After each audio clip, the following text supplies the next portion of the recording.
Turning Point USA just got hit with the biggest leak in its history, and this time, it's not about politics. It's about betrayal, blackmail, and secrets that could destroy careers. A verified insider has come forward, revealing what really happened between Erika Kirk, wife of TPUSA founder Charlie Kirk, and the organization's chief of staff. And the details are so shocking that insiders are calling it the downfall no one saw coming. According to leaked emails, audio clips, and first-hand witness accounts, what started as a private disagreement inside TPUSA spiraled into a full-blown internal power war that forced staff to take sides. The insider claims Erika discovered something she was never supposed to see, and when she tried to confront it, the chief of staff allegedly retaliated in ways that went far beyond professional boundaries. Now, hidden recordings, deleted messages, and secret boardroom conversations are beginning to surface, and the picture they paint is darker than anyone imagined. There are whispers of money being moved, files being scrubbed, and reputations being traded for silence. And at the center of it all is Erika, isolated, silenced, and reportedly holding on to evidence that could collapse the entire organization if she ever chooses to release it. What was she trying to expose? Who's protecting the chief of staff? And why has Charlie himself remained silent through it all? The insider's leaks reveal everything, and it's not the story TPUSA wanted anyone to hear. Before the leaks, before the whispers, before the chaos that tore Turning Point USA apart, Erika Kirk was seen as the movement's golden girl. She was the polished face of conservative femininity, articulate, composed, deeply faith-driven, and married to the movement's most powerful voice, Charlie Kirk. To the outside world, she was the perfect partner, the poised counterpart to Charlie's intensity, the heart to his fire. But inside the Phoenix headquarters of TPUSA, the dynamic was far more complicated. Staffers who once described Erika as a breath of calm slowly began to see her as something else. A woman whose presence behind the scenes was far more influential and far more controversial than anyone realized by early 2024. Rumors had already started circulating that Erika's involvement in internal affairs had gone beyond spiritual guidance and family appearances. She wasn't just Charlie's wife, she was making calls, setting schedules, reviewing content, and even sitting in on high-level meetings. And it was during one of these meetings that the cracks first began to show. According to insiders, it all started with a disagreement over finances. Erika allegedly raised concerns about how donor funds were being managed, particularly within the department, overseen by the chief of staff. Several witnesses say she questioned certain consulting payments and strategic partnerships that didn't add up at first. Her questions were dismissed as overreach. The chief of staff, known for being fiercely protective of TPUSA's operations, reportedly told colleagues she's not on payroll. She doesn't get to audit the mission. But Erika didn't back down. Over the following weeks, tensions between Erika and the chief of staff escalated into a silent power struggle. Staff began noticing small signs of division, whispered meetings behind closed doors, schedules being abruptly changed, unexplained travel. Insiders described the atmosphere as tense, paranoid, and suffocating. Then, one afternoon, everything boiled over. Several witnesses confirmed that during a private strategy meeting, Erika directly confronted the chief of staff about a string of budget irregularities tied to event contracts.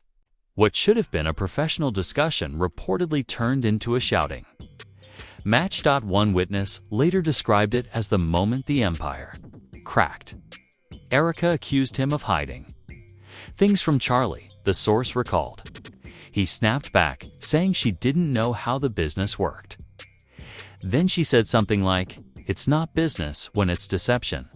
That's when people realized this was serious. After that meeting, everything changed. Erika's access to internal communication channels was quietly revoked. Her name disappeared from TPUSA's event coordination documents. A few weeks later, HR updated staff about a restructuring of internal privileges. Without mentioning her name, but everyone knew, and the whispers began. Inside the organization, people started referring to Erika as the liability. Some said she'd overstepped her role. Others claimed she'd discovered something so damaging that the higher-ups had to push her out before it went public. Then came the leaks. A now verified email from the chief of staff to a senior executive read, "We've neutralized the distraction. Make sure the narrative stays consistent. Family issues, not internal misconduct." That email, once exposed, shattered TPUSA's carefully maintained image of unity and morality. Around the same time, Erika began posting cryptic messages online, Bible verses about betrayal, perseverance, and divine justice. Followers dismissed them as vague inspiration. Insiders knew better. They were warnings. By midsummer, Turning Point USA's leadership circle had fractured. Donors were asking questions. Staff were resigning quietly. And Erika, the once celebrated wife of the founder, had disappeared from public view entirely. Charlie stayed silent. Publicly, he continued his tour schedule, hosting his show and preaching unity. But internally, sources say he was torn. He'd been told two very different stories: that Erika was emotional and unstable, and that the chief of staff was a manipulative fixer with too much to lose. Then, in September, the first recording leaked, an audio clip, allegedly taken inside TPUSA headquarters, captured a male voice believed to be the chief of staff, saying she's bluffing. She doesn't have proof. Even if she did, she's not going to risk him. The line that followed made blood run cold. If she talks, we bury her credibility. She's not untouchable anymore. The leak spread like wildfire. Hashtags like #ErikaKnows and #TPUSA leaks trended for days. Reporters swarmed the Phoenix office. Within 24 hours, TPUSA issued a sterile statement. "We do not comment on internal staff matters or family disputes."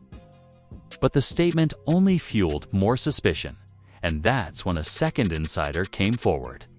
This time, with documents in a series of encrypted messages to multiple journalists. The insider shared screenshots of internal memos marked confidential. One of them read, "All internal correspondence regarding the Erika situation is to be routed through redacted. No external discussion permitted. No acknowledgement of dispute with cause."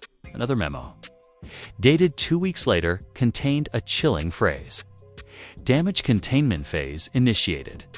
It became clear that this wasn't just a personal falling out, it was a full-blown corporate. Cover-up. Whistleblowers began calling it the Turning Point scandal, a phrase that now haunts the organization. And yet, through all of it, Erika stayed silent. She didn't defend herself, didn't post clarifications, didn't retaliate. But then, as her critics began claiming victory, something strange happened. A journalist from the Daily Caller received a Dropbox link from an anonymous sender. Inside were 6 audio clips labeled EK_recordings. Each clip contained snippets of tense conversations, blurred voices, and overlapping dialogue, but one voice stood out unmistakably. Erika's. In one, she said softly, "If you think I'm afraid of the truth, you've already lost." Those 8 words reignited the fire. Because if the leaks were true, if Erika had indeed recorded proof of misconduct, then this story wasn't over. It was just getting started. And according to the insider who leaked the latest round of files, there are still hours of unreleased recordings, ones that allegedly name names, reveal cover-ups, and expose a side of TPUSA no one ever expected to see. The real question isn't what happened between Erika and the chief of staff anymore.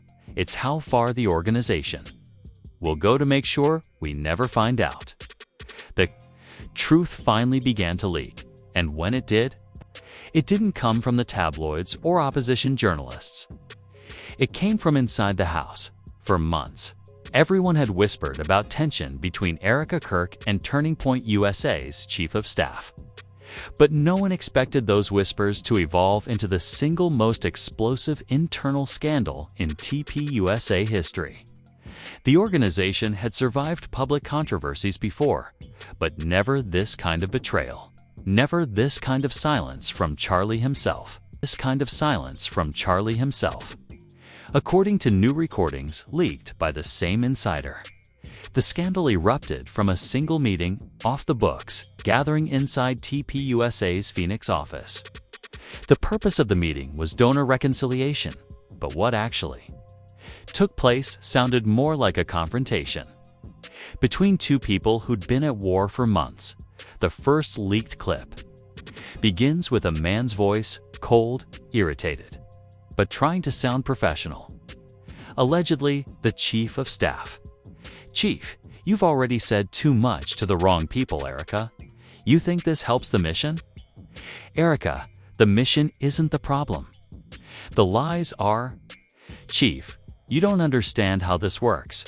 You want transparency. That's not how you keep the lights on here." "Erika, then maybe the lights deserve to go out." The audio ends abruptly, but that single sentence, "then maybe the lights deserve to go out," hit social media like a lightning strike by dawn. Political influencers were dissecting it, activists were demanding answers, and news outlets from both the left and right were suddenly united in asking the same question. What did Erika Kirk discover that terrified Turning Point USA's leadership? Within hours, screenshots began surfacing from private staff group chats. One, allegedly sent by a senior TPUSA coordinator. "Read," the chief said, "if she keeps pushing, it'll force our hand."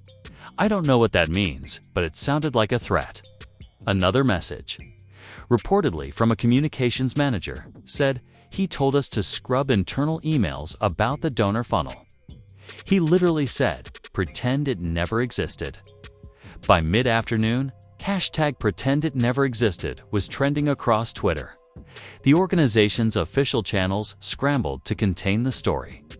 In a carefully worded press release, TPUSA stated, "Any rumors suggesting financial misconduct or internal disputes are categorically false. Our mission remains focused on empowering the next generation of American leaders." But within minutes of that statement, another insider leak surfaced, this time from inside the PR department. A screenshot of a draft internal memo appeared online, clearly labeled, "Talking Points for Crisis Management, Erika's Situation." The bullet points were chilling. Reframe as misunderstanding rooted in stress and workload. Avoid language suggesting internal division. If pressed about recordings, deny authenticity. Remind supporters of Erika's strong faith and current need for privacy. The fact that they even had a crisis management plan was proof enough that the rumors were real. That night, conservative talk radio erupted. On one show, a caller claiming to be a former staffer said, "They made her the scapegoat. She caught something on paper, money going where it shouldn't, and they couldn't risk her going public." The chief of staff runs everything like a shadow CEO. You either obey or you're out. That line, shadow CEO, became the centerpiece of the next round of reporting. A whistleblower, going by the alias Patriot Witness, claimed to have seen internal documents proving that the chief of staff had established a network of phantom consulting firms that funneled funds through event production and marketing vendors. According to the source, one of those firms was directly tied to the chief's personal associate, and Erika found the trail by accident while reviewing donor reports when she tried to raise it to the board. She was dismissed when she tried again. She was threatened. One of the leaked emails allegedly from the chief himself read, "She's getting reckless. If she goes to Charlie, I'll make sure she never gets a platform again." Within hours of that leak, Erika's entire social media presence vanished. Instagram, deleted. Podcast, offline, even her old posts wiped clean. And that's when the first major twist hit. A journalist from the Washington Examiner published an exclusive claiming that Erika had secretly recorded over 40 hours of conversations inside TPUSA offices. The tapes allegedly contained private discussions between the chief of staff, legal counsel, and at least 2 donors, including conversations about suppressing internal audits. One transcript, shared with the journalist, contained this exchange. Chief, we can't have her walking around with that information. Donor, so handle it quietly. Chief, she's his wife. Quiet isn't an option anymore. That single sentence flipped the narrative completely, because for months, critics had accused Erika of being erratic, jealous, and overly emotional. But now, the picture looked very different. She wasn't lashing out. She was warning people. The leaked tapes proved she had been fighting a system designed to protect itself. Even more disturbing was what happened next. The same insider who leaked the tapes provided one more file to journalists. A recording dated the day before Erika was escorted out of headquarters. In it, a male voice, reportedly the chief of staff, can be heard saying, "She doesn't realize how replaceable she is. Everyone is, even him." That him was presumed to mean Charlie Kirk. By now, the internet was in complete meltdown. Hashtags like #ErikaKnows, #ShadowCEO, and #WhereIsErika dominated the news cycle. Podcasts that once glorified TPUSA were now dissecting its internal corruption. And even Charlie's loyal supporters began to turn. One prominent conservative influencer tweeted, "If even half these leaks are true, then the movement we thought stood for truth has been lying to us for years." Meanwhile, Turning Point USA's board remained silent. Staff morale collapsed. One anonymous employee told the Daily Caller, "It's like working inside a haunted house now. People whisper, cry in hallways, and HR acts like nothing's happening." Then came the most chilling leak yet, a text thread between Charlie Kirk and the chief of staff, allegedly from before Erika's removal. "Chief, she's creating panic. The board's getting nervous. Charlie, I'll talk to her. Just fix the financial mess quietly. Chief, if she doesn't stop, she'll take us both down. Charlie, she won't." The internet exploded. That one word, "she won't," was interpreted as proof that Charlie either underestimated Erika or was complicit in silencing her. And within 24 hours of that leak, Charlie vanished from all public appearances. His show canceled its tapings. His speaking engagements were postponed indefinitely. For the first time in years, Charlie Kirk, the face of Turning Point USA, went completely silent. That silence spoke louder than any press release, because now, the question wasn't just what Erika discovered. It was how much Charlie knew, and according to the same insider who started it all, the real story, the one still locked away on Erika's hard drive, is far worse than the world can imagine. The insider ended their latest leak with a chilling promise. Phase 2 drops soon. And when it does, no one inside that building walks away clean. By the time Phase 2 was whispered into the public consciousness, the scandal had already transformed from an internal PR crisis into something far more dangerous, a ticking time bomb set to detonate at any moment. For weeks, Turning Point USA had been operating like a besieged fortress. Staff were banned from bringing personal devices into the building. Meetings were conducted face-to-face only.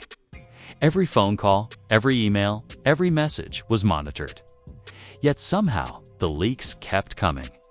And then, one night at 11:42 p.m., it happened. A new anonymous post appeared on an encrypted forum often used by political whistleblowers. The title reads simply, TPUSA Phase 2, The Erika Files. Within the post was a link to a Dropbox folder containing over 3 gigabytes of data, emails, call logs, security footage, and internal memos that painted a picture of corruption. So deep, it seemed impossible. But the first file everyone opened wasn't about finances or politics. It was a recording. The audio began mid-conversation between Erika and someone whose voice analysts later confirmed was the Chief of Staff. "Chief, I told you to stay out of it." "Erika, I can't. It's illegal. You're laundering donor money through shell accounts." Charlie has no idea. "Chief, he doesn't need to know. He's the face, not the accountant." "Erika, then I'll make sure he finds out." "Chief, if you do, you'll regret it." There was a pause and then a chilling final line from Erika. "You can't silence someone who's already seen the truth." The recording was time-stamped just 6 days before she was forced out of TPUSA. Within hours, hashtag the Erika Files was trending globally. Conservative forums imploded with debates.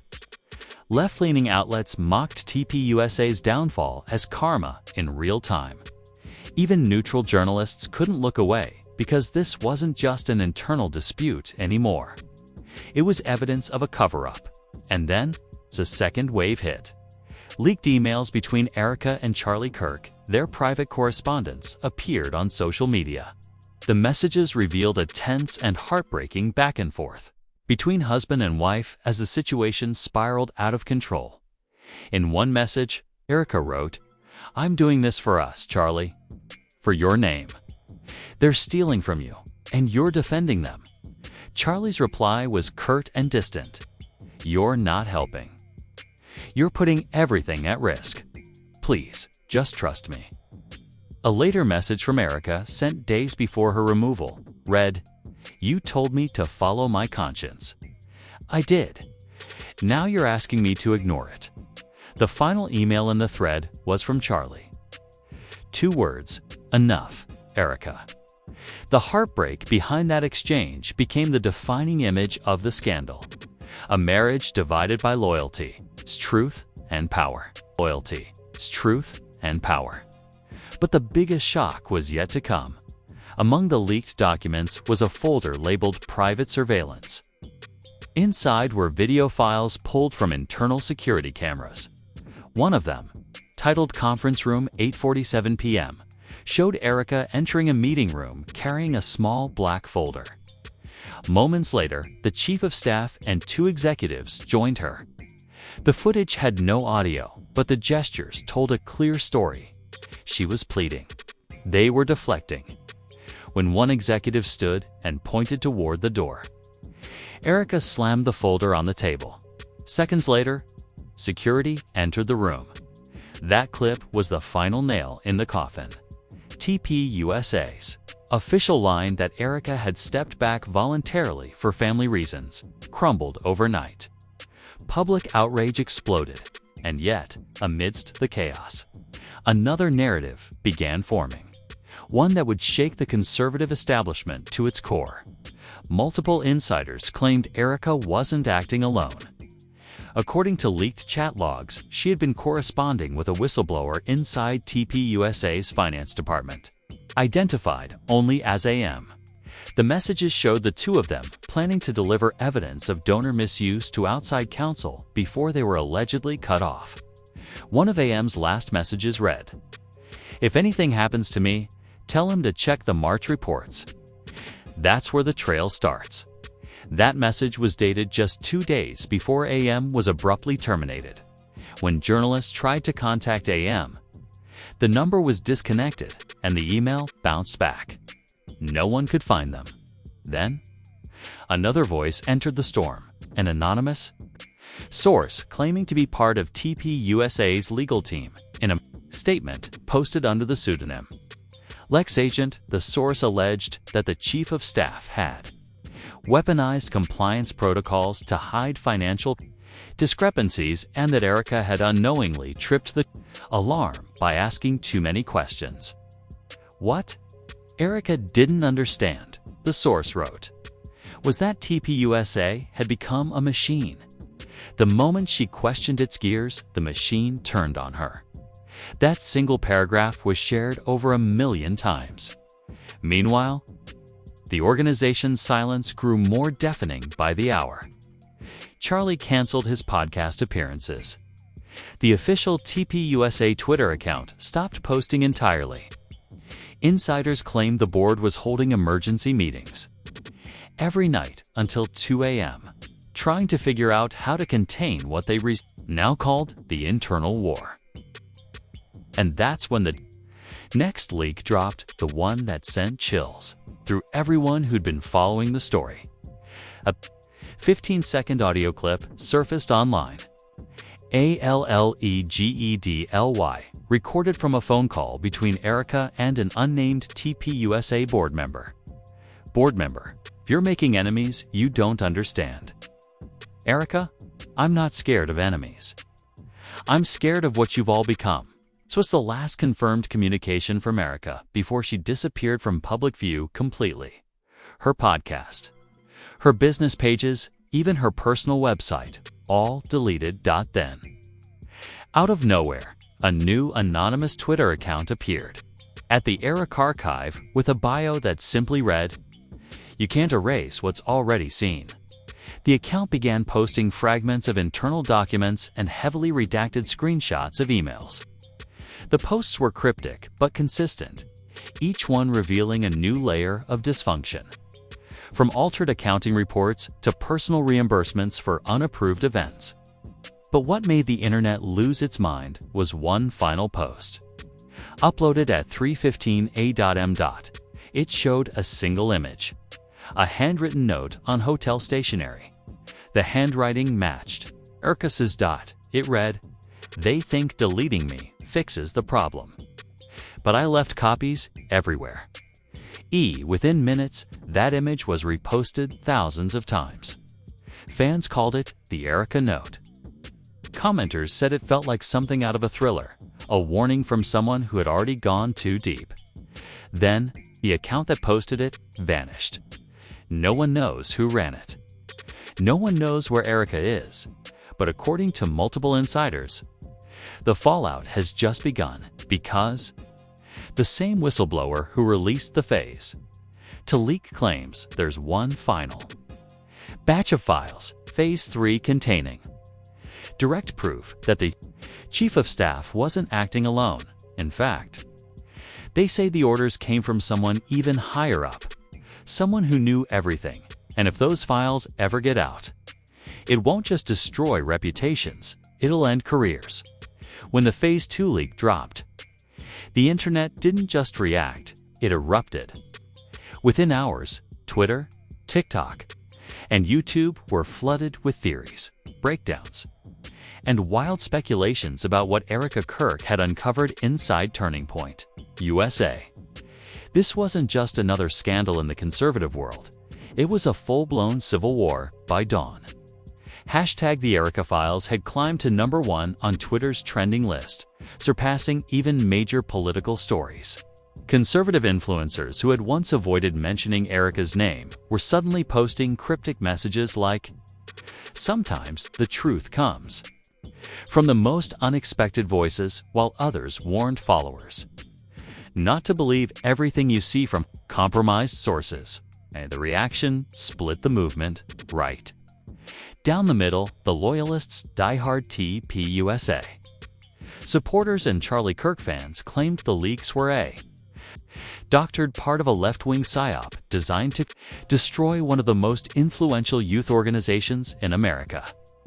They said Erika was being manipulated, that the recordings were taken out of context, and that the chief of staff had been unfairly targeted by internal saboteurs. The realists, however, former staffers, ex-donors, and conservative commentators who had grown disillusioned with the organization, called it poetic justice. They insisted that TPUSA's pristine image had been a facade for years, and Erika had simply pulled back the curtain. One conservative journalist tweeted, "They built a kingdom on faith and money and forgot that faith doesn't hide receipts." within 48 hours. The story transcended politics. Mainstream outlets like The Washington Post and Rolling Stone ran full features on the fall of Turning Point USA. CNN aired a special titled Faith, Power, and Betrayal.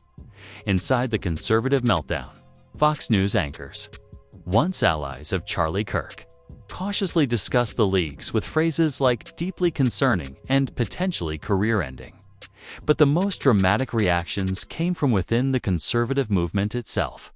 Candace Owens, who had once collaborated with Charlie, posted a cryptic tweet, "You can't claim to defend truth if you bury it in your own backyard." Ben Shapiro stayed quiet for days, then finally addressed it on his show, saying, "I've spoken with multiple people inside Turning Point. If even 10% of what's being alleged is true, we're looking at the biggest credibility crisis the modern conservative movement has ever faced." Even faith-based influencers joined the conversation. Christian YouTubers debated whether Erika's silence was a form of martyrdom or manipulation. Some framed her as a modern-day Esther, a woman who risked everything to expose corruption from within. Others accused her of weaponizing morality for revenge. The division was so fierce that churches even started weighing in. One prominent Arizona pastor who had previously hosted TPUSA events delivered a fiery sermon titled, "When Faith Becomes a Brand." Without naming names, he declared, "You can't monetize God and call it ministry. The truth will always collect its payment." Clips from that sermon went viral, racking up millions of views on TikTok with the caption, "He's talking about TPUSA." Meanwhile, Turning Point USA's internal structure began to collapse. Staff morale hit rock bottom. Anonymous insiders leaked screenshots, showing that more than 30 employees had quietly resigned or requested transfers. A group chat titled, "We're Done," circulated among staffers, with one message reading, "This isn't a movement anymore. It's a cover-up with a logo." But it wasn't just staffers donors started walking away to. Multiple fundraising committees were reportedly dissolved overnight. Several high-profile donors, including 2 from Texas and 1 from California, froze their contributions pending an independent audit. For an organization built on fundraising, it was the equivalent of cutting off oxygen. The industry backlash spread like wildfire. Conservative event organizers began canceling Turning Point's speaking slots.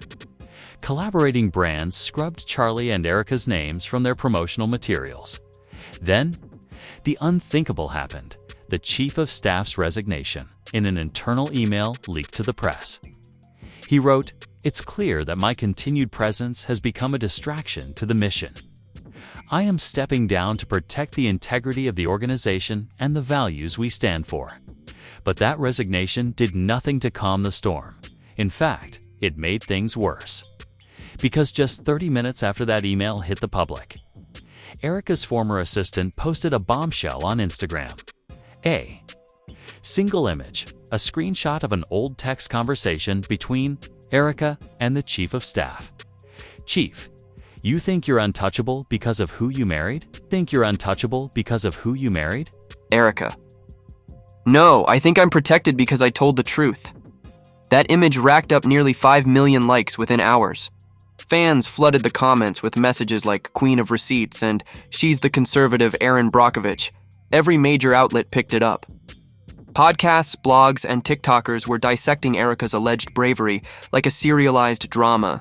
For many, she had gone from Charlie Kirk's mysterious wife to the woman who took down an empire. But not everyone saw it that way. A handful of conservative power players went on offense, calling the entire saga a smear campaign engineered by internal enemies.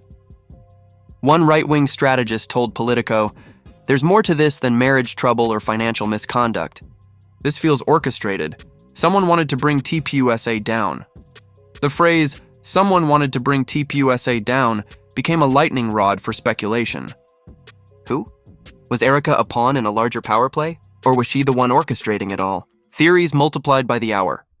One thread on Reddit with over 50,000 upvotes claimed that Phase 3, the next leak teased by insiders, would prove that the corruption extended far beyond TPUSA. Another theory suggested that Erika had been in contact with whistleblowers from other conservative nonprofits, planning a coordinated exposure of the faith industrial complex. The internet was eating itself alive. YouTube commentators released hour-long videos with titles like "The Truth Behind the Turning Point Collapse" and "How Erika Kirk Outsmarted the Machine." Twitter users posted memes, calling her Saint Erika of the leaks. And in the middle of it all, Charlie Kirk stayed silent. For a man who'd built a career on never backing down, his silence was deafening. His last public appearance, a speaking engagement weeks before the first leak, was replayed endlessly on TikTok, with commenters freezing frames and whispering, "He looks like he already knew." But the silence was about to break, because in the midst of the chaos, an email appeared in the inboxes of multiple journalists. It had no subject line, only one attachment and a message that read, "Phase 3 begins December 12th. E." Attached was a single image, the same hotel stationery note that had appeared weeks before. Only this time, there was a new line added beneath Erika's original handwriting. "You thought this was about a marriage. It's about a movement." The countdown had begun, and for the first time since the leak started, everyone, supporters and critics alike, agreed on one thing. Whatever Phase 3 was, it wasn't going to be about gossip, it was going to be about power. December 12th wasn't supposed to be a date that mattered until it became the most anticipated day in conservative media history. As the clock inched closer to midnight, every political commentator, journalist, and online investigator had one question. What exactly was Phase 3? Rumors had spread like wildfire. Some said it was a data dump, a trove of emails and financial ledgers that would prove how deep the corruption at Turning Point USA went. Others swore it was a tell-all video, secretly recorded by Erika herself before she vanished from the public eye. A few even believed it was an inside coup, a coordinated revolt against Charlie Kirk by staffers loyal to Erika. But what actually happened at midnight was stranger and far more chilling. Exactly at 12:12 a.m., a black screen appeared on Erika's old podcast website, a domain that had been offline for nearly 3 months. There was no logo, no title, just white text. "You cannot delete what the truth remembers." Beneath that line, a loading bar appeared. Across the world, millions of people sat frozen, watching live as the bar filled slowly. 10%, 25%, 70%, and then stopped at 99%. And then everything went dark. The site crashed instantly. Within seconds, screenshots flooded social media. Theories exploded. Was this a cyber attack? Had TPUSA pulled the plug? Or had someone intercepted Phase 3 before it could finish uploading? Minutes later, another message appeared on the dark web forum where the first leaks had originated. Phase 3 was intercepted, but not destroyed. Attached was an image, a scan of a legal letter dated the previous week, addressed to TPUSA's chief legal counsel. The sender? E. France v. Kirk. The letter was brief, but its tone was nuclear. "You have 72 hours to retract your false statements." Or the complete archive, including donor transactions, internal communications, and board correspondences, will be released to every major outlet in the country. And at the bottom of the page, a handwritten note in blue ink. "Charlie, you told me to trust you. I did." Look where that got us. That line, "Look where that got us," was reposted millions of times. The internet went into overdrive. Journalists scrambled for confirmation. Analysts tore apart metadata, trying to verify the document's authenticity. Some insisted it was real. Others claimed it was part of an elaborate hoax. But what no one could deny was that the tone matched Erika's earlier recordings perfectly, and then came the footage. A small anonymous YouTube account uploaded a grainy, 3-minute video titled "The Final Conversation." It showed Erika sitting alone in what appeared to be a hotel room, the same one from her earlier videos, judging by the patterned wallpaper and desk lamp. Her eyes looked tired, but her voice was steady. "They thought silencing me would save them. They thought deleting the files would erase the truth. But it's not just me anymore. There are others. People inside. People who finally see." She paused, leaning forward into the camera. "To those still working there, you know who you are. You know what you've done. And when this next part comes out, I won't need to say a word. Then, she whispered something almost too faint to hear. He finally believes me. The video cut to black. Within hours, the clip was removed from YouTube, but not before it was downloaded, mirrored and reposted on every platform imaginable. Millions watched it. Millions debated it. And everyone came away with the same question. Who was he? Most assumed she was referring to Charlie, but that assumption didn't last long. The next morning, Turning Point USA's official Twitter account was hacked. Its profile banner was replaced with a single sentence: "The movement betrayed itself." Then, before anyone could react, a thread of tweets appeared, scheduled posts containing snippets of leaked internal emails. Each message exposed damning details about donor manipulation, off-the-books payments, and even quiet directives to suppress whistleblowers. The tweets vanished after 12 minutes, but the screenshots lived on forever, and the first email shown in the thread was signed by none other than Charlie Kirk. He'd written, "This must never see the light of day." That phrase became an instant meme. But beneath the jokes, there was real shock. For years, Charlie Kirk had positioned himself as the poster boy for transparency and faith-based leadership. Now his name was attached to the very kind of cover-up he'd spent a decade railing against. Within hours, his allies began jumping ship. Influencers deleted old collaborations. Politicians quietly unfollowed him on social media. Sponsors and donors froze their contributions. Then came the biggest twist of all. A new message appeared on Erika's dormant Instagram page, the first update since her disappearance. It contained no caption, no hashtags, just a photo, a black USB drive resting on an open Bible. In the comments section, users noticed a faint reflection on the drive itself, the words Phase 4 engraved in silver. People lost their minds. Had Erika already prepared another release? Was there more evidence? Or was this someone else continuing her mission? As journalists tried to verify the photo, another cryptic post appeared on Twitter, this time from a brand new account, A Truth Phase 4. The first tweet read, "You've seen what happened to her. Now you'll see who made it happen." It was retweeted 500,000 times in an hour. By nightfall, the entire political world was in freefall. TPUSA's board reportedly held an emergency session with outside counsel. Anonymous sources claimed subpoenas were being drafted. And yet, amidst all the chaos, Charlie Kirk himself remained silent. No public statement. No denial, no appearance, nothing. Then, just as the world began to wonder if he'd vanished too, one final piece of footage surfaced. A blurry video taken by an attendee at a private faith conference in Texas. In the video, Charlie stood at the podium, eyes hollow, voice shaking. "Sometimes," he said quietly, "the truth doesn't destroy you. It saves you from who you were becoming." He stepped off stage immediately after, and that's where the clip ended. The audience was left stunned, not just by what Charlie said, but by what it implied that Erika had been right all along. Now, as the world waits for Phase 4, no one knows what's coming next. Will the final leak clear Erika's name? Will it destroy the movement?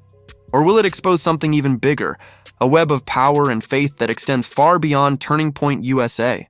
Whatever happens, one thing's certain. The truth isn't coming quietly this time, it's coming for everyone. And quietly this time, it's coming for everyone.